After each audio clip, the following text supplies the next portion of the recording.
मसीह में आप सबकी सलामती हो। खुदावन आपको बरकत दे। मैं बहुत शुक्रगुज़ार हूँ कि आप कलाम को सुनते और बरकत पाते हैं।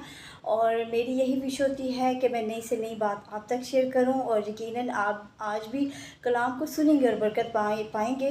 क्योंकि जब हमें किसी नई बात का पता होता है तो हम अपनी ज़िंदगियों को तब्दील भी करते हैं। और ऐसा होता है कि हम कहते हैं कि खुदा हम तेरे घर में आते, तेरी इबादत करते हैं, हम दुआ भी करते हैं, लेकिन हमें बरकत क्यों नहीं मिलती?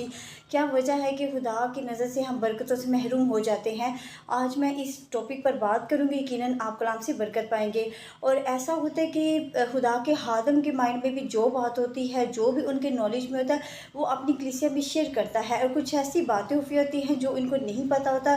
और ऐसे खादम जो रूहानी तौर पर जो रूह के साथ दुआ करते हों, रूह के साथ कलाम को शेयर करते हों, खुदा का होली स्पिरिट, खुदा का पाक रूह उनमें उनको गाइड करता है मैसेज देने में। और फिर क्या है कि उनके जो मैसेज होते हैं बड़े बाइस बरकत होते हैं लोग, क्योंकि वो पता होता है कि ये खुदा का हाथ नहीं बल्कि पाक रूह, मतलब खुदा की रूह उनसे बात कर रही होती है लोगों के साथ, तो वो लोग बरकत भी पाते हैं। तो याद रखिए कि ऐसी ही कुछ बात मैं आप तक शेयर करूंगी कि कौन सी ऐसी वजह होती है कि हम बरकत से महरूम हो जाते हैं। अब देखिए कि संडे की इबादत, जैसे कि आप जानते हैं कि बाइस बरकत होती है, और हमें इनको हर सूरत में हमें मतलब इबादत का हिस्सा बनना चाहिए। कुछ लोग होते हैं कि अगर थोड़ी सी इबादत लंबी हो जाती है तो वो आधी इबादत से निकल कर बाहर निकल आते हैं। वो चाहते हैं कि जी हमने एक बड़ा ज़रूरी काम करना है, पास्टर का मैसेज काफ़ी लंबा होता है, बेहतर ये कि मैं घर चला जाता हूँ, मैं अपने काम जो मेरे निपटने वाले हैं वो करूँ। लेकिन याद रखिए कि खुदा का दिन जैसे सबत का दिन बाबरकत और बरकत का दिन होता है, और हमें सिर्फ इबादत में ही गुजारना चाहिए, चाहे लंबी हो छोटी हो। हमें इसे तब तक इबादत से नहीं निकलना चाहिए जब तक कलमाते बरकत दुआए रबानी ना की जाए। याद रखिए कि दुआए रबानी और कलमाते बरकत कोई आम चीज़ नहीं है। यही वजह है कि जब हम आधी इबादत से निकल जाते तो हम बरकत से महरूम हो जाते हैं। तो कलमाते बरकत से ही हमारी इबादत पूरी लग होती है।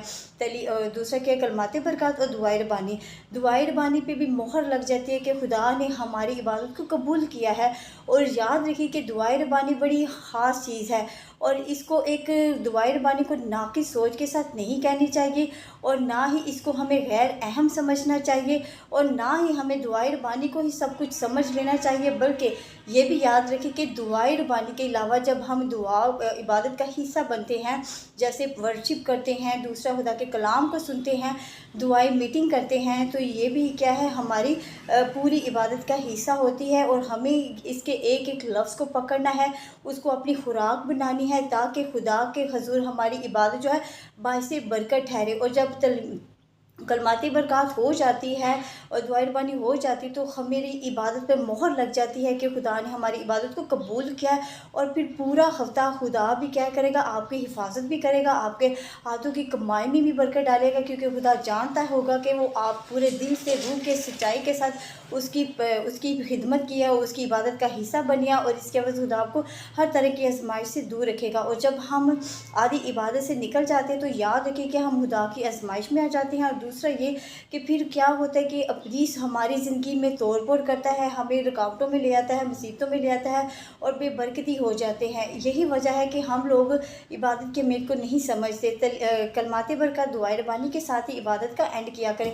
हम देखते हैं कि हबार की किताब में, हबार उसका 9 बाब और उसकी 22 से 24 आयत में लिखा है कि हारून ने हार बढ़ाकर लोगों को बरकत दी, हदा की कुर्बानी, सोकनी कुर्बानी और सलामती की कुर्बानी गुजरान कर नीचे उतर आया। फिर 23 आयत में लिखा है, और मूसा और हारून ने हैमा इज्तिमा में दाखिल हुए और बाहर निकलकर लोगों को बरकत दी, और सब लोगों पर खुदा का जलाल नमूदार हुआ। और 24 आयत में लिखा है, और खुदावन के हजूर से आग निकली।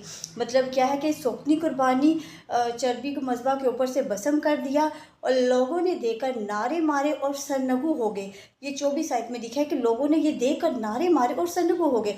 अब देखिए कि आपको पता है कि कैसे लोग मज़बा पाते थे, कैसे अपने जो कुर्बानियाँ कराते चढ़ाते थे कि खुदा हमारी खता को माफ़ करे। जब खुदा ने उनको माफ़ किया, अब देखिए कि जो रूहानी आँखें रखते हैं वो देख सकते हैं कि किस तरह से आग निकलती है। जब उन्होंने देखा कि सोकनी कुर्बानी मज़बा के ऊपर से जो भस्म कर दिया, उसने चर्बी को भस्म कर दिया, लोगों ने जब देखा तो उन्होंने नारे मारे, और क्या हुआ, खुदा के सरनगू हो गए। वो खुश हो गए थे, खुदा ने हमारी बरकत दी है। और दूसरा ये कि हमारी इस कुर्बानी ज़ुबानी को हुज़ूर अपने हुज़ूर कबूल ठहराया। अब याद रखिए कि ये क्या थी, उनकी एक बरकत की दुआ एंड में मिलती थी जो उन्होंने कबूल की। और यही बात है कि जब देखते हैं कि कुछ ऐसे होते हैं, जब हम शफ़ाई इबादत होती है, अगर एक खादिम किसी की आँखों पर हाथ रख के दुआ करता है कि उसे शिफ़ा मिल जाए, तो वो फिर आगे गवाही देता है कि मेरी आँखें पहले गर्म थी और दूसरे लम्हे में सर्द हो गई, मतलब ठंडी हो गई। अब गर्म की अलामत ये होती है कि उसे शिफ़ा मिल रही होती है, कि उसे उसके बहुत सी ऐसी निशानियाँ मिलती हैं। अगर किसी को सोदी है, वो पेट पे हाथ रख के दुआ करवाता है, तो वो कहता है कि पहले मैं गर्म था, अब ठंडा हो गया हूँ। मतलब ये है कि वो उसे शिफ़ा मिल रही होती है। और याद रखें कि अभी जो है रुकुद्दस का ज़माना है, लेकिन पहले जो लोग थे तेल से, पुराने दामे में लोग तेल से मसा करके लोगों को बरकत देते थे। लेकिन नया दामा रुकुद्दस का ज़माना है। पहले रुकुद्दस का ज़माना नहीं था, लेकिन अब जो नया दामा वो रुकुद्दस का ज़माना है। लोग क्या कहते हैं कि रुकुद्दस की आग जो है बाहर निकलती है, तो लोग शिफा पाते हैं। जैसे हम देखते हैं कि वो मज़बा पर आते हैं, कुर्बानियाँ चढ़ाते हैं, और जब उन्होंने देखा कि वो जैसे आग निकली है, वो खुदा नारे मारे, जो बनी इसराइल कौम थी, नारे मारे और सरनगू हो गए। तो ये याद रखें कि उनकी जो बरकत थी वो खुदा ने उनको दे दी। अब ये देखें कि हम देखते कि हारून, जैसे लिखा कि हारून ने हाथ बढ़ाकर लोगों को बरकत दी। इसी तरह जब खुदा का खादम, याद रखें कि जब खुदा का खादम जब कलमात बरकत कहता है, अब वो ऐसे नहीं कहता, बल्कि वो हाथ रख कर, हाथ फैलाकर ऐसे बरकत की दुआ दे रहा होता है। तो ये बरकत की दुआ हमें रिसीव करनी चाहिए, क्योंकि याद रखें कि जो हम हदिये नजरानी खुदा के हुजूर लेकर आते हैं, और जब खुदा का खादम हाथ बढ़ाकर बरकत की दुआ दे रहा होता है, तो वो इससे ये मुराद होता है कि वो जो हदिया हम लेकर आते हैं खुदा के हुजूर मकबूल हो जाते हैं। जितना हम बोते हैं उसके हिसाब से फिर खुदा हमें बरकत देता है। तो फिर ये आपको याद रखना चाहिए कि हमारी जो इबादत है काबिल कबूल तब होगी जब हम खुदा की पूरी इबादत में सब्बत के दिन को पाक ठहराएंगे, और इबादत का पूरा हिस्सा में उसकी इबादत का हिस्सा बनेंगे। उसकी हर एक खुराक को पकड़ना है, उसके कलाम की, और तभी खुदा हमें बरकत देगा, हमें हर तरह की आजमाइश से दूर रखेगा। और आज मैंने जो ख़ास बात की है वो मैंने बताया है कि हमारे लिए इबादत मतलब आजमाइशें उसमें क्यों हो जाते हैं, जब हम खुदा की आधी इबादत में मतलब हिस्सा होते हैं और बाकी आधी इबादत से बाहर निकल आते हैं, जिसकी वजह से फिर हमें बरकत नहीं मिलती। और बरकत पाने के यही असूल हम देखते हैं कि जैसे हारून ने हाथ बढ़ाकर लोगों को बरकत दी, और खुदा के खादम भी जब दुआए रबानी कलमाते बरकत कहते हैं, वो हाथ बढ़ाकर लोगों को एक बरकत की दुआ दे रहा होता है। तो हमें समझ जाना चाहिए कि खुदा का जो खादम जो हमें बरकत की दुआ दे रहा होता है, ये पूरा हफ्ता फिर हम खुदा की हिफाजत में रहते हैं, और खुदा हमें अपनी हिफाजत में रखता है। और फिर हमारा यही माइंड होता है कि हमें हर तरह की आजमाइशों से दूर रखेगा, हर तरह की परेशानी से दूर रखेगा, और हम इस बरकत को रिसीव कर रहे होते हैं। और फिर देखेगा कि खुदा की नज़र में आप कैसे मुबारक और बाबरकत होंगे, क्योंकि हमारे लिए जो सबत की इबादत है वो बड़ी ख़ास चीज़ है। और याद रखिए कि सातवां दिन होता है वो हमारे बायस बरकत होती है, जिसको हमने पूरा करना है। और जब हम इसे पूरा करते हैं तो फिर खुदा की नज़र में मुबारक और बाबरकत ठहरते हैं। तो आज इस कलाम के लिए खुदा मुझे और आपको बरकत दे। आमीन।